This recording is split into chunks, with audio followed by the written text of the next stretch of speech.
Hello. Hi. I hope everybody is doing amazingly well and extremely blessed today and having a great weekend. Um, and if you're watching this next week, I did make this on the weekend. So, anyway, I have a story that infuriates me. However, it's something that everybody needs to see because this is showing the corruption that I jump up and down and scream about that's going on and how bad it is downtown here in Harris County, Texas. We have a beautiful city with beautiful people, but downtown needs to be taken down to the basics, cleaned out, and let's build back up together, okay? Oh, I don't like how that sounded. Let's make our home a better place and our communities a better place together. Anyway, without further ado, all views are my own. I do not give advice, so please think for yourself and decide for yourself. Not all content is appropriate for children. And thank you for joining me. I adore and love each and every one of you. And even though we don't know each other, I send prayers out to everyone because I don't need to know you to pray for you. Anyway, this story breaks my heart, but we need to support her. We need to shine light on this. We need to share this so that everybody knows how bad it is because it goes deep here. So, without further ado, I will be back after for a brief comment and be blessed.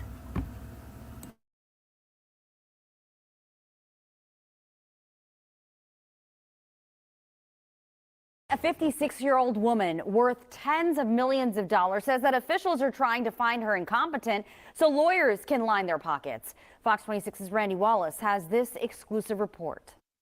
Longtime Houstonians have heard many horror stories about greed and corruption in Harris County probate courts. If what Monique Mandel is saying is true, hers could be the scariest story of all. I'm paralyzed from down, and maybe research I will find a cure for to be able to walk again. A lawsuit followed the collision that left 55-year-old Monique Mandel confined to a wheelchair. She was awarded $17 million. Last February, she inherited $40 million when her husband died. Just because I'm in a wheelchair, I can function just fine. I can pay my bills on time.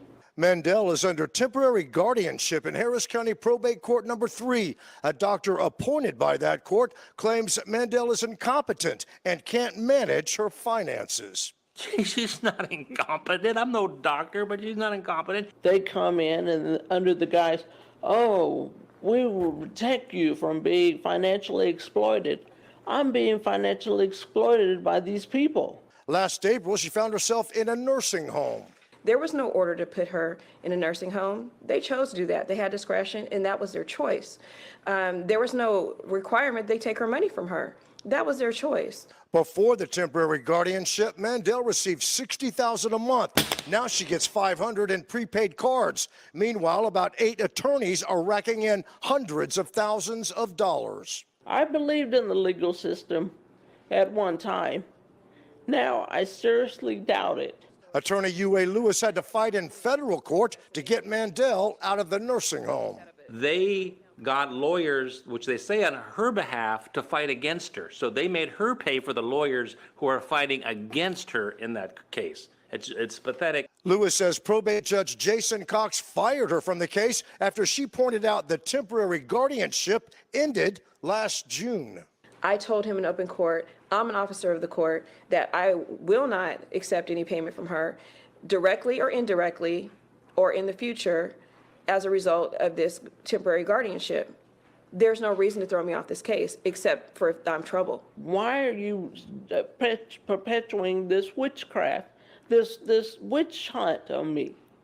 I've done nothing wrong, but apparently my understanding is you are letting these people get away with stuff in court that normally they're not supposed to. Doing this interview, we do have concerns about retaliation. She's being brave coming forward right now and letting the public know what's going on with her. Judge Jason Cox told us he can't talk about pending cases, but says no orders were changed, that amendments were made during hearings. He points out that all the proceedings are open to the public and a matter of public record. Randy Wallace, Fox 26 News. Yeah. Can you believe that? Unfortunately, I can, because I do look into a lot here. And just so you know, during 2020, as we all know, a lot of people made a lot of changes. Our county judge, Lena Hidalgo, set up motions and orders. I have reviewed some of them here on this channel. You can go back and see. But that is what allows these people, those orders are what has allowed these people to do this. And personally, I'm going to look up when her case is, and if I can make it, I'm going to go down there and speak up. And I think we all need to. I'm disabled as well, and this infuriates me. Oh, beyond measure. Anyway, but I might redo that video since we're a few weeks out from selecting who's going to run downtown. I think I might just do that. So look for that one to come up, where I'll just go through and review some of these motions, briefly read them to you because they are long and boring, but let you see for yourself what these people have done. So, in the meantime, please share this, because her story needs to be told. The more light we shine on this, the more others will have the strength to come up or come out, and the more we can help them as well. We need to heal, and we need to unite for what is good and right, and fix our beautiful city. Enjoy your weekend. I love you all. Be blessed.